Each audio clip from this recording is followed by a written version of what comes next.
Once upon a time, Fatima was 6 years old when she learned that death did not always come with warning. It comes and takes whomever he wants and goes without considering the person's age, sex, or the people around him or her. That morning began like any other. The sun had barely risen, and the house still smelled of night. Cool air mixed with the faint scent of firewood from the kitchen. Fatima sat on the woven mat beside her mother after taking her breakfast of kosei and akamu. She lay beside her mother, playing with the edge of her wrapper, tracing invisible patterns while humming softly to herself. Her mother lay on her side with one of her hands resting on her swollen belly, breathing slowly, deeply, as though each breath required effort. She looked uncomfortable, very, very uncomfortable.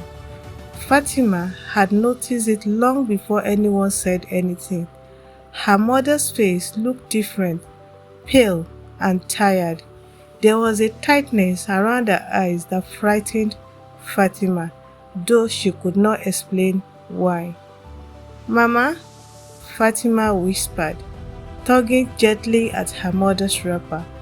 "Are you sleeping?" Her mother smiled faintly and reached out, cupping Fatima's cheek with a trembling hand. "No, my baby," she said softly. "I'm just resting." Fatima nodded, smiled for the moment, and leaned closer, resting her head against her mother's arm. She liked the sound of her mother's breathing. It made her feel safe. It reminded her that no matter what happened outside, the noise of the compound, the shout of the neighbor, the distant crowing of roosters, everything was alright inside their small world. "Mama," Fatima called out again. "Hmm?" Hajara, Fatima's mother, hummed. "What is it, my baby?" "Mama Asabe said that you will soon give birth to a baby. Is it true?" she asked, looking expectantly at her mother. "Yes, inshallah, I will soon have a baby," Ajala replied, trying to steady her breath. "Is it a baby boy or girl?" Fatima asked, curiosity dancing through her eyes. "Which one do you want, my baby?" Ajara asked, rubbing her head thoughtfully. Fatima grinned. "A girl." "No, a boy, Mama. Can you have the two?" Hajara laughed, ignoring the pain from her back and lower abdomen. "You want me to have twins?" Fatima hummed, bobbing her head up and down. "I will help you take care of one." Hajara laughed more. "Who will take care of who?" "Mama, I am a big girl now. I'll be able to take care of your baby," Fatima protested, smiling. "I know," Hajara said, smiling and rubbing her daughter's face. The mother and daughter duo continued to chat and laugh until Fatima fell asleep. Hajara looked at her sleeping daughter. She stretched out her hand and gently rubbed her cheek that was still full of baby fat. "Everything will be alright, inshallah," she murmured. But everything was not alright. While Fatima was sleeping, she suddenly felt a sharp pain from her lower abdomen, and the pain went through her body, giving her a painful sensation she had never felt before, not even when she gave birth to Fatima, her first child. The pain was sharp, and she subconsciously yelled out, holding firm to her baby bump. Fatima jolted upright. "Mama," she said, looking at her mother, who was obviously in pain. Her mother gasped, clutching her belly, her face contorting in pain. Another cry followed, louder this time, raw and frightening. "Mama," Fatima cried out, scrambling to her feet, looking at her mother, not knowing what to do. She knew her mother was in pain. She wanted to help, but she did not know how. The room suddenly felt too small, the air too thick. Her mother tried to speak, but the words dissolved into another groan. Sweat broke out across her forehead, and her grip on the mat tightened. "Go," she managed to say, her voice strained. "Go and call your father." She trembled. Fatimah did not wait to hear the rest. She ran. Her small feet slapped against the hard floor as she burst out of the room, panic pounding in her chest. The compound, which usually felt familiar and safe, now looked strange and threatening. She called out for her father, her voice high and shaky, her words trembling over one another. "Baba, Mama is crying. Mama is crying." "Why are you shouting?" Mama Asabe, their neighbor, asked, coming out of her room. "Mama is in pain. She's holding her tummy, crying, and she could not talk. She could not move," Fatimah explained. "Subhanallah," Mama Asabe exclaimed, straining her neck to the other side of the big compound. "Jumai! Jumai! It's like Ajara is in labor," she yelled. Within a short moment, the house was awake. Women rushed in from neighboring rooms. Someone shouted instruction. Someone else thanked for the midwife. Fatimah stood frozen near the doorway as grown-ups took over, their faces serious, their movements hurried. Her father arrived, breathless, his eyes wide with fear. He brushed past Fatimah without noticing her, disappearing towards the room, but he couldn't enter as the room was full of women. He could only stand by the door, watching their every move. Fatimah followed slowly, stopping just outside the door by her father's side. She was watching everything from the door, just like her father. She watched as her mother was surrounded by three women, hand pressing, voices urging, prayers whispered urgently. The room filled with the sharp smell of sweat and herbs. Her mother cries grew louder, then weaker, as if the strength behind them was fading. Fatimah's heart pounded painfully as she watched everything unfold. She had never seen her mother tired before. She had never seen her mother heal before, but never like this, never so fragile, never so close to broken. Time lost its meaning. The call for prayer drifted into everyone's ear, loud and soothing. Malam Aliyu raised his head. He looked towards the direction the call for prayer was coming from, and then he glanced back to the room where his wife was struggling for her dear life. He felt reluctant to leave. He wanted to be there for her, but he knew that he wouldn't do much by just staying by the door. The only thing he could do at that moment was to help her with prayers. "I'll be back," he said to no one in particular, rushing out of the yard. After he left, Fatimah took a few steps into the room. Inside the room, everything felt dark. Fatimah sat in a corner, hugging her knees, her eyes never leaving her mother's face. She wanted to run to her, to hold her, to make the pain go away, but she was too afraid to move. She was just there, watching everything as they were doing it. Even though there was already blood everywhere in the room, Fatimah did not panic. The pool of blood seemed to have no effect on her 6-year-old mind. Her attention was on her mother and the things going on around her. Suddenly, a sound rose above all others. A baby's cry. It was strong. It was loud, as if it wants everyone to know that he has arrived, alive and healthy. He's a boy, the midwife announced. Alhamdulillah, MashaAllah. We lived, we pulled through the room. Someone thanked God, someone smiled. Fatimah felt a strange mixture of confusion and joy. A baby, a boy.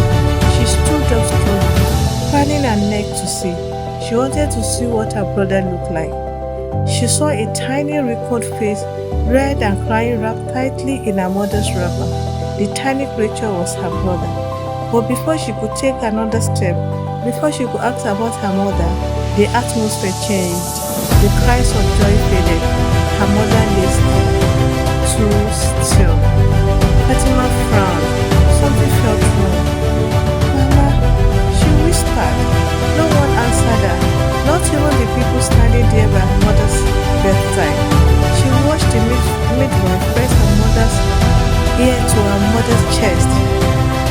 face tightened. She tried again, then shook her head slowly. Inna lillahi wa inna ilayhi raji'un. Silence felt like a heavy blanket. What happened? Fatima asked, looking at the few people in the room before directing her eyes back to her mother, who was still lying still. Then the wailing began. A sharp, piercing cry rose from one of the women, followed by another. Voices overlapped, grief spilling out in sobs and prayer. Fatima did not understand the words at first. She only understood the familiar sound, the sound of something breaking, of something ending. She looked around. She saw her father, who just came back from the masjid, falling to his knees beside the bed, his hands shaking as he touched his wife's face, her mother's face. Hajara, no, no, please, he whispered, crying like a baby. Fatima stood rooted to the spot, but after a while, she moved closer to the bed. Mama, she called again, louder now. Mama, wake up! No one stopped her as she walked closer. No one held her back as she reached out and touched her mother's hand. It was cold. Fatima gasped and pulled her hand back, fear flooding her chest. Mama, her voice cracked. Her mother did not respond. Fatima shook her gently at first, then harder, panic rising with every second. Mama, wake up! Please, wake up! But her mother's eyes remained closed. Her chest did not rise. Her lips did not move. Something inside Fatima shattered. She screamed. The cry poured from her chest. Raw and desperate, she climbed onto the bed, shaking her mother, crying uncontrollably. Don't sleep! Don't sleep! Wake up! She sobbed. Her father's strong arms lifted her away. She struggled, kicking and crying, reaching out for her mother. Let me go! That's my mama! Malam Aliyu brought her close to his body. He hugged her and cried bitterly, as though he was not the same man who always looked strong. Baba, tell Mama to wake up, Fatima mumbled, sobbing. Your mother is gone, Fatima. She can never wake up again, Malam Aliyu said, using the tip of his barbariga to wipe his eye. That day became one of the days the 6-year-old Fatima will never forget. The day she has a new brother and also lost her mother to death. On that day, she was given an amazing gift of life. And again, something precious was taken away from her. It was also a life. How will she forget such a day? The house filled with people, relatives, neighbors, strangers, offering condolences. Food was cooked, prayer was recited, tears were shed. But Fatima noticed everything as if from a distance, like she was watching someone else live. Her mother was washed and wrapped in white clothes. Fatima watched silently, her eyes wide, her heart numbed. She wanted to ask where they were taking her mother, but the words refused to come. When they carried the body out of the house, Fatima ran after them. Where are you taking my mother? She cried, but no one answered her. She followed until her tiny legs could no longer carry her, until her sobs turned into quiet hiccups.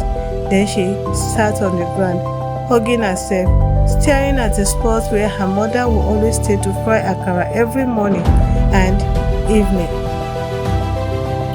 That night, Fatima lay on her mat alone. Her mother's room was empty and the air felt cold. She called into herself, clutching her wrapper tightly, listening to the unfamiliar sound of a baby crying somewhere in the house. Her brother, the reason her mother was gone. The thought frightened her and guilt followed immediately. She had a brother now, but she had lost her mother. Tears slid silently down her cheeks as she stared into the darkness. Mama, she whispered, I'm scared, but there was no answer. The only sign she could hear was the echo of her own voice and the distant cry of her brother.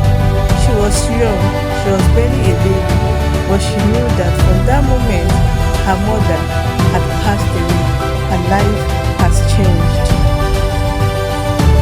The baby was named on the 7th day, as tradition demanded. He was named Umar Farouk. Fatima stood quietly among the crowd, holding on to the edge of her father's barbariga. She looked at the baby, tiny, fragile, and guilt followed immediately. She had a brother now, but she had lost her mother. Tears slid silently down her cheeks as she stared into the darkness. Mama, she whispered, I'm scared, but there was no answer. The only sign she could hear was the echo of her own voice and the distant cry of her brother. She was young, she was barely a baby, but she knew that from that moment, her mother had passed away, her life has changed. The baby was named on the 7th day, as tradition demanded. He was named Umar Farouk. Fatima stood quietly among the crowd, holding on to the edge of her father's barbariga. She looked at the baby, tiny, fragile, unaware of the cost of his arrival. "This is Farouk," someone announced. Fatima repeated the name silently, studying her brother's face. He yawned and stretched his small fingers only into fist. And just like that, she felt something stir in her heart, in her chest. Love, protectiveness, responsibility. Everything was felt towards her little brother. After the meal, Mama Asabi, who had been taking care of Farouk, called Fatima to her room. "I had already talked to your father," she said, looking at Fatima, whose eyes were on her. Seeing her innocent eyes, she suddenly became confused. She did not know if she would understand what she was about to say. She sighed and decided to say it anyway. After all, she has no other option. "Fatima, you will start taking care of your brother from this moment onward. I'll be helping you during the day, but at night, everything will be on you." Fatima looked at her and bobbed her head. Her desolate eyes pricked Mama Asabe's heart, but there's nothing much she could do to help the situation. Her husband had been complaining about the baby's cry ever since she started taking care of him. For peace to reign, she just had to send the baby back.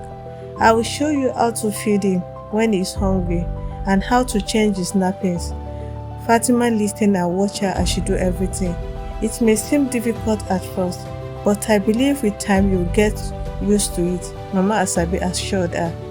"He will only cry when he is hungry or soiled his nappy, and when he's sleeping sometimes," she added. "Okay," Fatima said, bobbing her head again. That night, she crept closer to where Farouk slept. She watched his chest rise and fall, afraid that if she blinked, he might disappear too. "I will take care of you," she whispered, her voice barely audible. "I promise." Fatima did not know how heavy that promise would be. She did not know that this was only the beginning of her trials. She only knew that her childhood had ended the day her mother closed her eyes, and from the moment on, the world would never be gentle with her again. She knew it, and she could already feel